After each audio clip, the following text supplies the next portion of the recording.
팍 맞고 떨어지는 거야. 검은 물체들이 뭐지 하고 이렇게 문 열고 나가니까 이게 새들이 맞고 탁 떨어져 죽어야 되는데 이렇게 날아가다가 스르륵 스르륵 스르륵 새들이 떨어지더라고요. 그냥 귀신뼈에 매다고서 이게 귀신뼈에 매다고서 점재들 집에 찾아가서 저무치 뭐 위암이요, 폐암이요, 무슨 간암이요, 치장암이요 이런 걸로 그저 죽는 사람들이 있었지. 죽은 병원에서는 진단도 못 내리고 또 병원에 가도 진단 못 받고 두세 달 뭐 있건 다 죽고 그래서 그랬어요. 1985년인가부터 풍계리가 조금씩 변하는 것이 보였어요. 공병국이었었는데 조선인민 경비대로 바꾸면서 위수구역이 나타나고 그리고 이제 거기 위수구역이라고 해서 일반 주민들은 못 들어가는 지역으로 돼 버렸어요. 그리고 이제 무기를 실은 차들이 제떡역을 지나가는 거 자주 봤어요. 보사포 부대도 지나가고 뭐 땅굴 실은 곳 지나가고 뭐 이렇게 지나가는 거 보게 됐죠. 예. 아니 근데 이러면 주민들한테는 얘기를 해줘야 돼. 12만 명 정도 산다고 그랬는데 뭔가 있다. 이건 얘기해줘야 되는 거잖아요. 거기에서 소문이 돌아가는 건 미사일 기지를 건설한다 그랬어요. 거기서. 그럴 수 있네. 그래서 미사일이 뭐지? 막 그렇게 물었던 기억이 나요. 이렇게 생각해 볼 수 있겠네요. 비밀리에 공간하지만 결국 어디선가 정보를 셀 거라는 거를 염두에 두었기 때문에 핵시설이라고는 이야기 안 하고 미사일이다 라고 해서 뭔가 짓긴 짓는데 핵은 아니고 이제 다른 기지다 이런 식으로 이제 일종의 거짓 정보를 흘린 것 같은데 굳이 이 지역을 콕 집어서 이제 핵실험을 하는 공간으로서 선택한 특별한 이유가 있습니까? 거기 이제 화강암으로 이제 되어 있고 그렇게 하면서 이제 폭발을 하더라도 별로 그 충격이나 이런 것들을 다 이제 흡수할 수 있는 그런 상황이 되고요.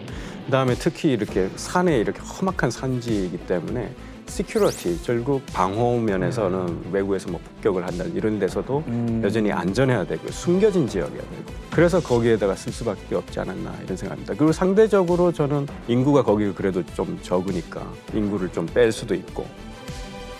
전 깜짝 놀란 게 뭐냐면은 이 풍계리를 김일성이 이미 5, 60년대 때 여기다가 핵시설장을 만들기 위해서 결정을 했다. 낙점을 했다. 김일성이 느꼈던 건 뭐냐면은 중공군이 파병을 해준 것도 우리가 이뻐서 그런 게 아니라 미군이 38선 위로 넘어오는 거를 못 견뎌가지고 어쩔 수 없이 파병한 거다, 이 중공군을요. 그래서 믿을 건 아무것도 없다. 우리도 핵 개발을 해야 되겠다. 그럼 어디다가? 그 보니까 방금 말씀하신 것처럼 첩첩산중 안에 또 화강암지대가 있는 거 아잖아요. 여기다가 만들자라고 이제 그 풍계리를 낙점을 해요. 1970년대 이후에 유리 젤리코프 박사 등등등 러시아 구소련이죠. 구소련에서 이미 이제 그 북한에게 호의적인 핵 물리학자들을 이제 북한으로 초대해가지고 풍계리에서 이제 그 핵실험장을 만들기 시작을 했다 이건데 결정적으로 이제 그 핵 기술이 와르르 쏟아져 들어온 건 다 아시다시피 이제 구소련의 붕괴 1991년이었거든요. 구소련도 문제였지만 구소련의 또 위성국가였던 우크라이나에서 통제가 안 되잖아요.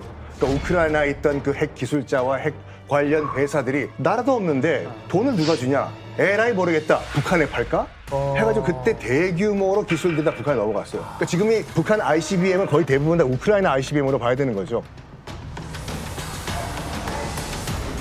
실제로 러시아 사람들 거기서 본 적도 있어요. 기술자들인지 뭐 연구가들인지 모르겠는데 땅을 탐사하고 막 지질연구소, 지질탐사대 그런 사람들이 제일 먼저 거기를 와서 돌아보는데 러시아 사람들이니까 외국 사람들이 같이 드문드문 섞여 있는데 여기가 뭐한데게 이렇게 이런 사람들이 나타나지? 그렇지. 북한에서 그런 사람들이 돌아다닐 리가 없잖아요, 시골에. 근데 사실 탈북민들이 풍계리 잘 몰랐다가 한국에 와서 아시는 분들이 많거든요. 맞아. 평양냉면도 여기 와서 처음 먹은 사람 많아요. 그러니까 그 정도로 그러니까 그래도 평양냉면 전제는 알잖아요. 북한 사람들이 풍계리 전제를 모릅니다. 그래. 거기 접근을 못하니까. 그런 거 있잖아. 맞아. 지금 이제 좀 걱정이 좀 되는 게 어떻게 남편분이 이제 핵시설에서 일을 하셨잖아요. 그렇지. 그것 때문에 이제 부모님이 이제 결혼도 반대하시고 막 이렇게 안 된다, 뭐 위험할 수 있다, 막 이렇게까지 했는데 결혼 생활은 좀 괜찮으셨나요? 결혼 생활 뭐 그런 대로 뭐 행복하게 처음에 살았죠. 살고. 매일매일 나와요, 남편이? 아니 매일매일 못 나오죠. 매일매일 못 나오지만 그런 대로 또 아기도 태어나고 해서 행복하게 살았어요. 나는 그 산골이 못 있겠더라고. 그렇지. 평양 사람이 혼자지. 그다음에 아는 사람 하나도 없는데 그렇죠. 못 살겠더라고. 그래서 이제 다시 평양에 나왔는데 평양으로 전보가 왔어요. 애 아빠가 아프다고 병원에 있다고. 그래서 이제 차편을 만들어줘가지고 다시 그곳으로 갔어요. 네. 가니까 이렇게 나무로 이렇게 짜서 만든 그런 집 같은 그런 병원인데 가보니까 애 아빠가 아프다고 누웠는데 간이 많이 손상됐다고 간이? 말하고 이제 옆에도 그 한 사람이 한 칸씩 이렇게 있는데 소변도 못 가리는 분들도 계시는 것 같았고 입었다 벗으면 비닐 뭐 다 떨어지고 막 이렇게 뭐 피부도 좀 벗겨진 사람도 있었다고 그러고 그래서 그때 아 이게 심각하고 무섭지 않냐 그랬는데 병원에서는 뭐 평상시 생활 괜찮을 것 같다 치료받으면 그랬어요. 근데 이제 별로 오래 못 사셨어요. 너무나 안타깝게 남편께서 돌아가셨어요. 그럼 지금 평강 씨 마음은 오죽이나 지금 가슴이 찢어지겠습니까? 그러게요. 예. 근데 핵실험장을 만들었다라는 거는 이제 뭐 전혀 몰랐던 겁니까? 남편이 핵실험 같은 거에 관련된 일을 했다 이런 거를? 그런 이야기는 안 했고요. 남편이 조금 좀 깨신 분이라서 외국의 소식을 많이 듣고 계셨어요. 남편이 이제 그 라디오를 그 산골에서 자기가 자체로 조립해가지고 주파수를 맞춰서 외국의 이야기를 다 듣고 계셨어요. 그래 나보고 들어보라고 그래가지고 이제 들었는데 KBS 방송을 들었는데 남자분이 둘이 이렇게 토크하는 것처럼 얘기를 하는데 핵에 대한 이야기를 막 하는 거예요. 그래서 내가 그랬지. 그때 당시에 북한에서 방송에 계속 우리한테 강연을 하는 건 뭐라 하면은 북한에 있지도 않은 핵을 가지고 남조선 계례도단과 뭐 이 미국은 북한에 있지도 않은 핵을 핵사찰을 하겠다고 계속 고집한다. 뭐 네. 이런 강연을 계속 들었거든요. 네. 그래서 이거 우리 핵이 없는데 왜 핵이 있다고 말하지? 그러니까 이제 그분이 그때 우리 핵 있어? 이렇게 얘기하는 거예요. 툭. 또 남편물이 툭. 나는 놀라서 무슨 소리야 나 이분이 아프더니 조금 잘못되나 그냥 그랬죠. 북한 입장에서는 이제 이게 그 당시에 관영 조선중앙통신으로도 보도를 했고 또 외무성도 이제 공식적으로 발표를 했습니다. 지하 핵시험을 안전하게 성공적으로 진행하였다.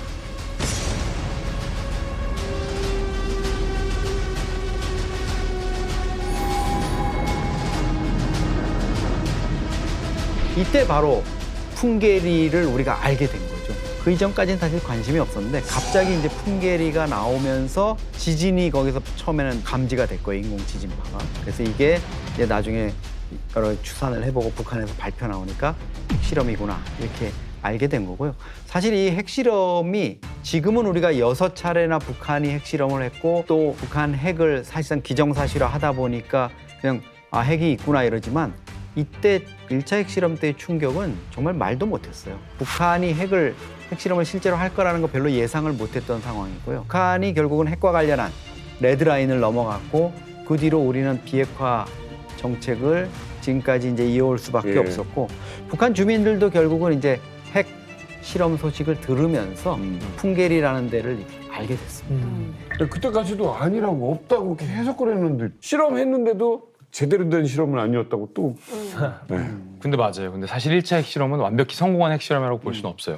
그러니까 1차 핵실험 직후까지도 사실은 국제사회가 마음 먹고 북한을 굉장히 강하게 압박하거나 또 다른 수단을 했으면 북한 핵시계를 뒤로 돌릴 수 있는 여진이 있었던 거예요. 왜냐? 1차 핵실험이 100% 완벽한 핵 성공이 아니었거든요. 무슨 얘기냐면 당시 각 나라에서 관측을 해봤는데 핵실험과 반드시 수반되는 현상이 있거든요. 그게 뭐냐면 인공 지진이에요. 왜냐면 이제 지하 핵시설에서 핵물질을 폭발하기 때문에 그로 인한 충격파가 일종의 어떤 지진 현상처럼 관측이 되는 거죠. 주변 국가들에서 1차 핵실험 당시에 이제 지진 강도를 측정했는데 한 3.5 진도의 지진이 발생한 걸로 확인이 됐어요. 북한이 핵실험을 하기 전에 이제 중국 등에게 4킬로톤 분량의 핵폭발을 할 거다라고 예고를 해줬어요. 그런데 실제 1차 핵실험에서 폭발된 양은 1킬로톤밖에 안 됐던 거죠. 그러니까 북한이 원래 계획했던 것의 4분의 1, 25%밖에 핵폭발 성공으로 이어지지 못했다는 거죠. 그런데 문제는 핵분열이 완전하게 일어나지 않아서 핵물질이 다 소모되지 않았고 불완전하게 그 지하에 핵물질이 남아있다면 완벽하게 북한이 통제하지 않는다면 이게 지하수나 토양이나 아니면 주변 환경을 통해서 핵물질이 누출될 가능성도 있기 때문에 사실은 국제사회가 불안한 마음으로 그때 1차 핵실험을 봤던 거죠. 근데 어찌됐건 이 1차 핵실험 당시에 우리나라뿐만이 아니라 이제 전 세계인들이 굉장히 놀란 건 사실이에요. 그럼. 근데 앞서 이제 이야기를 들어보니까 막상 북한 주민들은 뭐 별다른 어떤 반응이 없었던 것처럼 이제 이야기를 하셨는데 어땠습니까? 한국에 오니까 뭐 1차 핵실험, 2차 핵실험, 3차 핵실험 하는데 이게 1차, 2차 이렇게 따지기는 어려운 핵실험이었던 것 같아요. 왜냐하면 그전에도 계속 무엇인가 계속 발파를 했어요. 땅굴을 파괴해서 발파를 했던 무슨 연습을 했던지 간에 계속 발파를 했어요. 아침 새벽인데 이렇게 무엇인가 창문에 탁 맞고 떨어지는 거야. 검은 물체들이. 그래서 뭐지? 하고 이렇게 문 열고 나가니까 뭐냐면 이게 새들이 맞고 탁 떨어져 죽어야 되는데 이렇게 날아가다가 스르륵 새들이 떨어지더라고요. 그냥 저 날아가던 새들이 왜 떨어지지? 왜 떨어진 다음에 보니까 이렇게 막 배디지 막 이렇게 죽어가. 그래서 아 이거 왜 이러나 싶었어요. 그래서 내가 그때 그 광경을 보면서 너무 충격적이었던 생각이 나고 그다음에 물에 그 풍계리 맑은 물이 흐른다고 그랬잖아요. 근데 그 물에 산천어가 많았거든. 근데 산천어가 확 막 배 뒤집고 다 떠올랐어. 산천어가. 그런데 그게 얼마나 북한 사람들이 무지하냐면 그 반디를 너도 나도 만드는 거야. 이게 그 바구니 잡는 거 있잖아요. 뜨는 거. 그 거기 뜨니까 배고팠잖아요. 당시에 못 먹고 힘들고 하니까. 그거를 다 떠서 이렇게 고기를 많이 잡아서 먹는 사람 진짜 막 좋아라고 어떤 그런 생각도 나고. 정말 듣고도 믿지 못할 얘기들이 지금 있는 거잖아요. 이런 기가 막힌 일이 평강시만 겪은 게 아니라 탈북하신 분들의 증언에 의해서 나온 여러 가지 말들이 있습니다. 얼마나 많은 소문이 돌았겠습니까? 뭐 속칭 귀신병이 돌았다라고 얘기를 하기도 했거든요. 자, 이만갑에서 직접 들어봤습니다.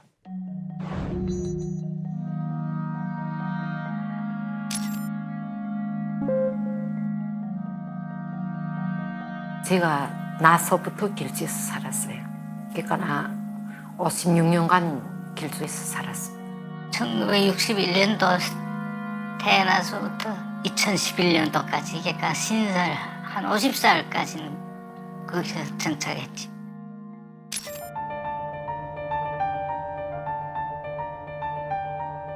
남대천에서 내려오는 해산에서 양강도에서 내려온 물이 그 풍계리를 걸쳐 내려오거든. 그 남대천이 물이 엄청 맑고 좋아요. 우리 길주군 시민들이 상수도 문제를 거기 그 물에 지금도 먹고 있는데 거기서 산천어를 잡아서 바로 제품을 올려갔어요. 산천어가 없어지고 그렇게 흔하던 송이가 그 풍계리 쪽은 하나도 없는 거예요. 그게 다 없어졌단 말입니다.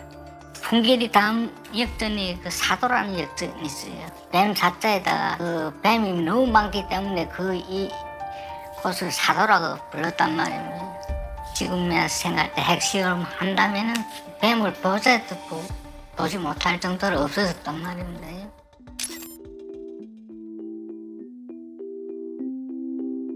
주변에서 이름 모르게 아프거나 그런 현상들은 좀 겪어봤습니다. 제 나이 또래들은 현재까지 목숨을 연명해서 살고 있는 사람들이 극히 없다고 생각한단 말입니다. 위암이요, 폐암이요, 무슨 간암이요, 치장암이요 이런 걸로 해서 죽는 사람들이 있었지. 어머나. 길주군 병원에서는 진단도 못 내리고 도병원에 가도 진단 못 받고 중앙병원에 가야만이 암 진단 받는데 말기 돼야만 진단 받거든요. 그래서 두세 달 뭐 있건 다 죽고 그랬어요. 민간요법을 내 그래서 앓는 환자를 이렇게 치료하다가는 그러다가는 정 낫지 않고 하면 이게 귀신뼈에 매다고서 점제들 집에 찾아가서 저무치면 점제들이야 또 돈을 조금 재주고 한무야 무슨 이게 무슨 조상 탈이요 무슨 탈이요 하면서 귀신이 무속에 물러가라 어쩌라 하며 그러고 있죠.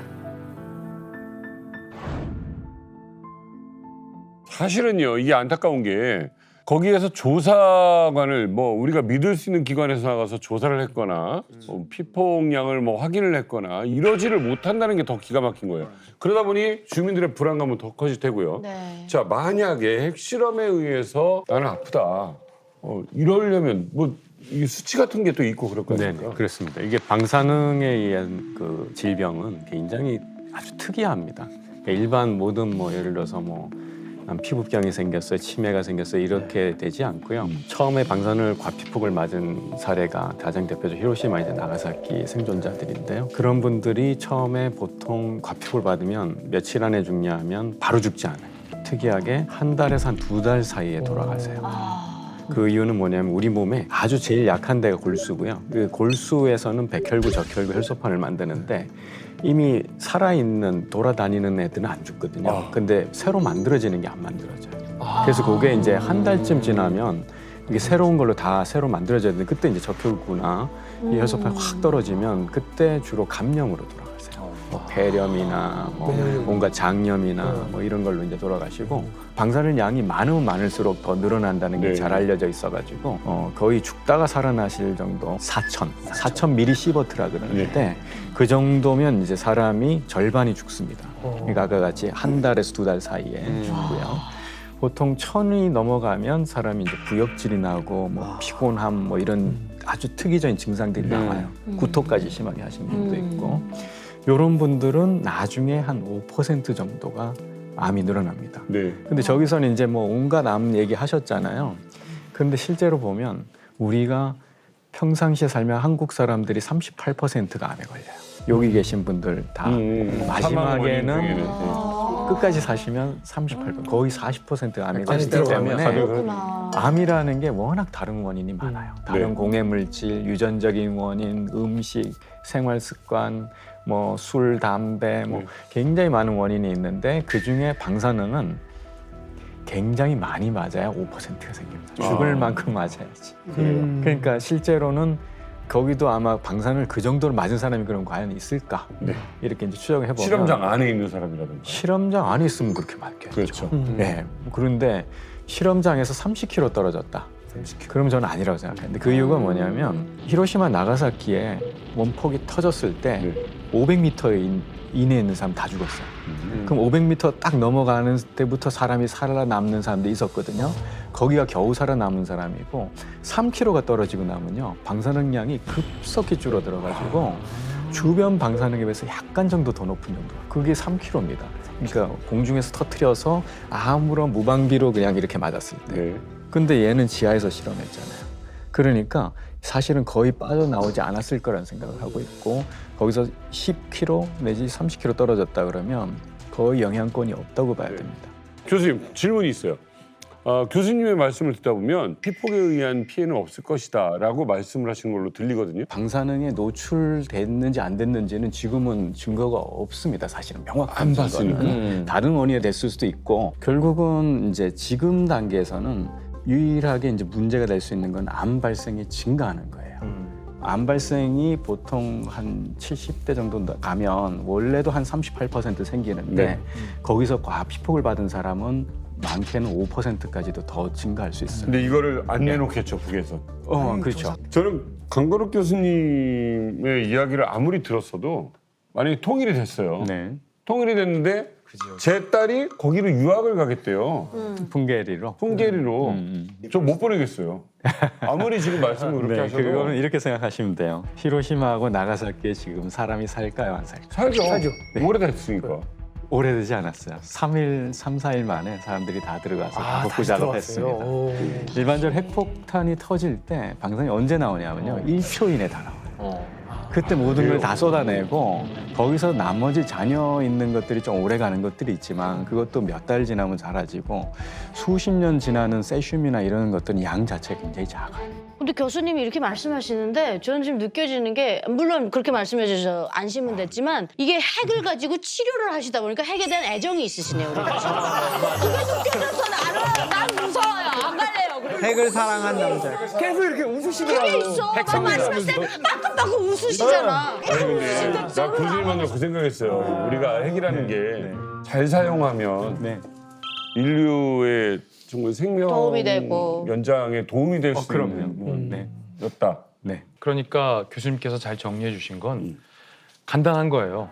북한이 투명하게 정말로 이 방사성 물질이 누출되지 않는지 의학적이고 과학적으로 검증을 하려면 북한이 이 정보를 투명하게 공개해야 되는데 북한이 이걸 꽁꽁 싸매고 공개하지 않는 이상 외부에서 우리가 정확한 원인을 규명할 수 없다라는 거거든요. 근데 이 또한 저는 굉장한 리스크라고 봐요. 같은 지역에서 1차, 2차, 3차, 4차 계속 반복적으로 핵실험을 했을 때 많은 전문가들은 과연 북한이 완벽하게 방사성 물질이 이 지표면 위로 올라오는 것을 차단할 수 있는 차벽을 과학적으로 설계한 것이 맞느냐에 대해서 사실은 IAEA, 그러니까 원자력 사찰 기구죠. 국제기구에서는 의문을 갖고 있거든요. 네. 근데 이 또한 핵 사찰을 허용하지 않아요. 그렇기 때문에 사실은 명확하게 안전하다 혹은 안전하지 않다라고 답을 할 수 없는 상황이다. 이게 굉장히 불안하다는 거죠. 맞아요. 북한은 언론을 통제하지 않습니까?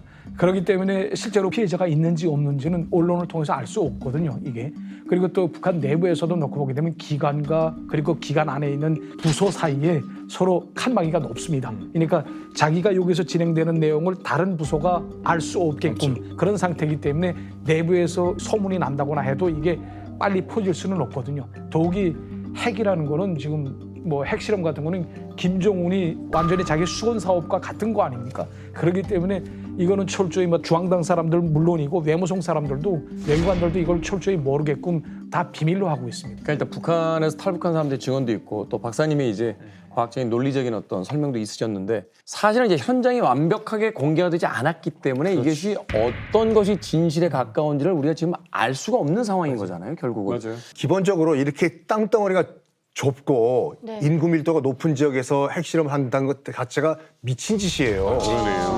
그러네요. 지금 모든 핵 보유국가 봐봐요. 미국도 그렇고 구소련도 그렇고 중국도 그렇고 모든 핵실험장은 주민이 단 한 명도 없는 사막이라는 여기서 실시거든요. 바다라든가. 남태평양 바다라든지. 맞네요.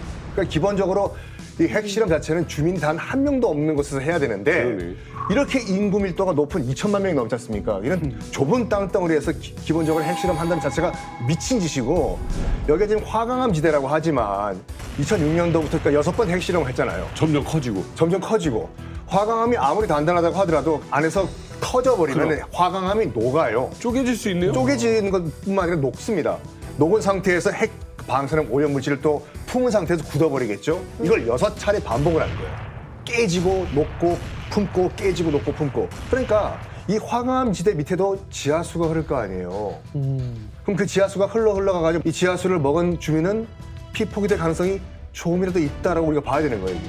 여기가 이제 여러 가지 인구로 보면 뭐 한 12만 명 있고 또 핵실험장 반경 그 한 40km 안에 108만 명이 거주를 하고 있대요. 그리고 여기가 이제 산악지대 아닙니까? 만탑산에서 흘러내리는 그 남대천 물이 길주에서부터 시작해가지고 동해안에 이제 김책하고 화대 사이로 빠져나가는 이런 지역이니까 북한 체제의 특성상 주민의 안전을 우시할 거냐 아니면 핵 개발의 속도라든가 그 능력을 갖는 거를 우선시할 거냐 이런 걸 이제 봐야 되겠죠. 아니 강 교수님 이 정도 되면은 네.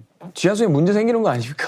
그 실제로 우리 지하수에 우라늄 함량들이 다 있어요. 전국에 다 측정하면 지역마다 우물 다 파고 수도물 다 조사하면 지역마다 우라늄 함량이 다 차이가 납니다. 근데 안전한 수준이겠죠. 그렇죠. 우리가 이제 30 마이크로그램이라고 리터당 그 기준이 있는데 네. 그 이하는 다 맞춰주고요. 그 그러게요. 대신 그 이하에서는 다양하게 나와요. 그럼 과연 얘가 그거보다 더 넘게 나올 거냐? 쉽지는 않을 거라 생각합니다. 어째서요? 결국은 이제 쉽게 용해되는 그런 물질은 아니고 잘 그러면서 이제 또 물이 그 안에 또 쉽게 또 들어갈지 잘 모르겠어요. 이 콘크리트가 이렇게 쌓여 있는 상황이니까 그 안에 이제 물이 침투하기도 쉽지는 않고 그게 또 다시 들어갔다 하더라도 그 물이 다시 그걸 다 녹여서 나와야 되잖아요.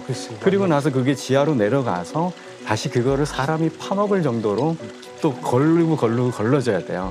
그래서 제가 보기에는 자연 방사선에 우라늄이 어차피 나오는데 그보다도 더 넘게 나오기는 쉽지는 않아 보입니다. 지금 우리가 그건 것 같아요. 그러니까 북한이라는 사회가 워낙 영양 상태가 안 좋은 데다가 또 다른 한편으로는 병의 진단 자체가 안 돼요. 그다음에 치료는 당연히 안 되는 거고. 라고 했을 때 이렇게 돌면은 이제 그 사실을 알게 됐을 때는 아 이거네라고 그렇죠. 연결되면서 거기서 이제 부풀려지면서 이런 괴담 같은 것들이 좀 떠드는 것 같아요. 사실은 이제 귀신병 우리도 많았거든요. 옛날에 우리도 그 누가 아프면 이렇게 무당 부르고 이랬단 말이에요. 사실 우스갯소리 중에서 냉장고가 보급된 뒤로 귀신들이 많이 사라졌다고. 그러니까 이제 배앓이가 사라지고 막 이러니까. 짱키부스, 파라티부스 엄청 많아요. 그래서 사실 이제 북한이 사실은 의료가 낙후돼 있고 이제 원인을 알 수 없고 또 진단도 제대로 안 나오고 이러니까 이제 그런 것들과 실험이 맞물리면서 이제 어떤 음모론이 또 만들어질 수도 있다. 자, 그런데 이게 좀 분명한 게 하나가 있어요. 사실 이 얘기가 지금 나온 거는 우리 평강님께서 이야기를 하다 보니 그 안에서 핵 연구를 하는 곳에서 근무를 하다가 돌아가셨어요. 그러다 보니까 오늘 이 얘기가 나온 거예요. 그렇죠. 다시 이제 평강 씨의 사연으로 돌아오면 불운한 삶이죠. 남편을 일찍 먼저 보내시고 그런데 더 큰 이 시대적 고난까지 겹쳐집니다. 바로 1994년 최악의 경제난, 고난의 행군 시기를 맞게 되는 겁니다. 네, 아이 아빠 없이 어린 아들을 홀로 키운다. 아무리 이제 평양에서 부유한 가정이라 하더라도 아이를 돌보려면 일자리가 있어야 되잖아요. 그래서 백방으로 생계를 위해서 일자리를 알아봅니다. 그래서 평강 씨가 다행히 집안 배경이 좋았기 때문에 평양 상업학교 특설반에 들어갈 수 있었다고 합니다. 그래서 이곳에서 6개월 동안 수업을 들으면서 외국어를 배웠고 2000년대 초반 북경으로 파견 근무까지 나갔다고 합니다. 오, 다행이다. 맞습니다. 근데 이때부터요, 이 북한이 북경, 선양, 단둥 뭐 이런 데 소위 이제 호텔하고 이제 식당을 열어서 이제 외화벌이를 보다 이제 적극적으로 하던 시기거든요. 그 시기에는 평강 씨는 북경에 가서 어떤 일을 하신 겁니까? 북경의 호텔에 북한에서 나와 있는 출장소에서 일했어요. 품질 감독으로 일했고 이제 무슨 식당에서 뭐 스튜디오 뛰거나 노래 부르거나 이런 거는 저는 아니고 검열하는 거예요. 어떤 북한에서 시스템에 맞게 어떤 요리를 하는지 어떤 행사를 그대로 차근차근 진행하는지 그런 것들을 돌아본다는데 돈도 좀 많이 벌 줄 알았죠. 사실은 나갈 때는. 근데 솔직히 돈 못 벌었어요. 그냥 우리나라 돈을 3,500원, 4,000원 정도는 손에 쥘 수 있었던 것 같아. 근데 집에서는 그래도 뭐 쌀 포대, 그다음에 뭐 설탕, 기름 이런 것들을 받고 그리고 저는 이제 돈은 못 벌었죠. 하루에 4,000원 버는 거예요, 한국 돈? 아니, 하루에 4,000원 아니고요. 그럼 그렇잖아요, 번 거. 한 달에. 한 달에 4,000원 벌었다고요? 네네네. 한 달에 월급이 그 정도밖에 안 됐어요. 한국 돈 4,000원? 네. 없는 거네. 4달러 버는 거예요, 4달러? 그냥 대충 보게 되면 북한에서 보면 쌀 한 킬로? 한 킬로. 그다음에 뭐 국수 한 그릇 정도? 뭐 그런 돈밖에 사실은 안 되죠. 근데 이제 북한 안에서만 지내시다가 처음으로 이제 해외를 나가신 거잖아요. 예. 좀 뭐가 좀 신기한 게 좀 있었나요? 지금 탈북자분들 대체로 이제 중국에 탁 넘어오게 되면 막 그 길림, 연길 막 이런데 막 불이 반짝반짝하고 놀라고 그러잖아요. 근데 저는 이제 워낙 김일성 광장 옆에 집이 있었어요. 딱 바로 옆에 아파트였어요. 그래서 맨날 김일성 광장에 슈퍼 터트리고 뭐 반짝반짝하고 별로 이렇게 크게 신기한 건 없었는데 그 남한 사람들의 자유? 그런 것이 제일 놀라웠어요. 어디서 보셨어요? 어디서 봤어요, 남한? 이 호텔 로비에 이렇게 보면은 남한 분들이 집에다 전화를 해요. 그 남한 청년이 집에 그 조그만 아기한테 이제 전화 거는 이야기 그 소리를 들었는데 아빠 이제 그 머지않아 갈 거야 하면서 크리스마스 선물 물론 가져가지 뭐 이러면서 이제 전화를 하는데 얼마나 따뜻하고 근데 이제 바로 뭐 내일 갈 거야 하면 그분들은 가고 올 거야 그리고 바로 전화하고 그때 그 남한 사람들이 자유로움 그거가 막 선망의 눈길로 바라봤던 것 같아. 그러면 자유롭게 어디 못 다니셨어요 그때도? 자유롭게 다녔는데 식당에서 나갈 땐 직원들이 다 같이 나가야 돼. 혼자는 못 나가요. 못 나가고. 그때 당시에는 배지 딱 달고 이래 장에 나가고 그랬죠. 그게 이제 북한에서만 있을 때는 티가 안 났는데 막상 나와서 이제 한국 사람들이 이제 생활하는 것들을 이렇게 보게 되니까 비교가 되면서 그죠? 내가 자유롭지 못했다는 게 이제 자각되기 시작하는. 네. 자, 그렇게 이제 중국에서 다른 세상에 대해서 차츰차츰 이 평강 씨가 눈을 뜨게 된 겁니다. 그런데 또 북한이 그걸 그대로 그냥 두지 않죠. 절대 안 되죠. 물을 빼야죠. 그래서 나간 지 1년 반 만에 북송이 됩니다. 그래서 두만강을 딱 건너는데 다시 북한으로 들어오면서 김평강 선생님이 뭔가 좀 이건 아니다, 잘못됐다라는 것을 자각하게 되는 순간이 왔다고 합니다. 그게 뭐였죠? 그 기차를 탔는데 김평강 선생님이 뭔가 좀 이건 아니다, 잘못됐다라는 것을 자각하게 되는 순간이 왔다고 합니다. 그게 뭐였죠? 그 기차를 탔는데 기차가 유리가 하나도 없어요. 아이고. 뭐 이제 방막을 들었던가 뭐 막혀 찢어지던가 무슨 없고 그다음에 기차가 평양까지 가는데 뭐 얼마나 오래 갔었는지 몰라. 한정류장 가고 또 서고 한정류장 가고 서고 막 이러는데 그리고 젊은 청년들이 노인도 막 구타하는 그 모습도 보고 군대들이 또 이제 청년들 구타하는 모습도 네. 보고 근데 이제 그 사람들이 나빠서 그런 게 아니고 지금 자기가 살아야 돼. 그거 맞아. 먹고 살기 힘드니까. 그리고 평양에 도착하니까 평양 지하철에 또 고지가 또 쓰도록 하더라고요. 그때 당시에. 평양에도? 평양에도. 그래서 아 이거는 정말 아니구나. 그치. 이제 다음번에 가면은 진짜 도망치자 그런 생각을 그러지 말아야겠다. 했었죠. 자 이제 뭐 탈북을 하겠다라는 마음은 이제 쓰셨을 거예요. 왜냐면 북경에서 생활을 해봤으니. 자 근데 이제 혼자서 맘먹기가 쉽지 않았을 것 같습니다. 네. 어떻게 탈북을 하시게 된 거예요? 중국에서 좀 알고 지내던 목사님한테 처음에는 보내는 사람을 따라서 가라. 간 곳이 내몽고 알렌이었어요. 몽골 계통? 네, 내몽고. 그 브로커가 지도를 하나 주면서 북두 칠성만 바라보고 가라는 거야. 근데 내 천문학적 지식이 하나도 없는 거예요. 장군별. 네. 4월 3일 갔는데 배도 고프지 아무것도 없는데 춥기는 또 어떻게 추운지 계속 자기 자리 돌았던 것 같아요. 근데 누가 고발을 해가지고 내몽고 3억에서 체포됐는데 경찰차 하나가 딱 오자마자 다리, 팔 다 꺾고 쓰러뜨리더라고. 그래서 그때 감옥으로 갔죠. 어떻게 보면 이제 평양에서 또 엘리트 출신이시잖아요. 정말 귀하게도 잘하셔가지고 감옥 생활은 그 누구보다 더 지옥 같았을 것 같은데 어떠셨어요? 감옥에 들어가니까 한 3, 4평 되겠나? 2.3평 정도 되겠나? 하여튼 뭐 조그만 방에 한 30명이 있어. 30명이. 몽땅 무릎을 세우고 앉아있고 내 무릎 위에 내가 앉아있고 내 무릎 위에 내가 앉아있고 이런 식으로 쫙 이런 식으로 줄 서서 앉아있는데 머리를 못 들고 이렇게 40도, 45도 이런 식으로 봐야 되는 거야. 죄인이니까. 이러고 이렇게 교관을 보면 안 되는 거예요. 그렇게 24시간 앉아있는 게 처음에 그게 제일 힘들었어요. 그리고 이제 자라고 누우라고 하게 되면은 내 배에 또 눕고 내 발 있는데 내가 그의 발 베고 자는 거. 내 발 왜 또 내 얼굴에 발 올라오고. 근데 또 충격적인 것이 매일 치고 때리고 하는 그 소리가 밖에서 계속 들리는 거야. 근데 나는 그때 그랬지. 정말 인간이 할 짓이 아닌데 하는구나. 또 좀 불쌍하게도 생각되고 너무나 무지한 그 세상이. 그렇게 끔찍한 수감 생활을 어느 정도 하신 거예요? 벌써 한 넉 달 있었는데. 넉 달을 그렇게 좁은 데서 끼어서 사는 데서 있고 자 그러다가 어떻게 풀려나셨습니까? 저는 집안에 피해 갈까 봐 내가 누구 딸이고 뭐 이런 이야기를 안 했었어요. 비밀로 하고 그냥 못 알아보고 있어서 시간이 뭐 넉 달이 걸린 거예요. 아이고, 그때 당시에 빨리 불어버리고 나갈까 이런 생각도 하긴 했었는데 집안 망신할까 봐 얘기를 안 하고 있었다가 뒤늦게 내가 평양 어느 집 누구 딸인 줄 알은 것 같아요. 근데 내가 일어나 걷질 못하게 너무 꿇어 앉아 있어가지고 일어나질 못하겠는 거예요. 들거에다 앉혀가지고 몇 사람이 이렇게 데리고 평양역에 도착을 했죠. 야, 이 김평환 선생님이 원래 체중이 그때 당시 한 53kg 정도였는데 마지막 감옥에서 나올 때는 26kg. 26kg. 그러니까 완전히 반쪽이 돼서 산송장이 돼서 나왔다고 합니다. 뼈만 남은 거예요? 뼈만 남은 거죠. 아이도 26kg.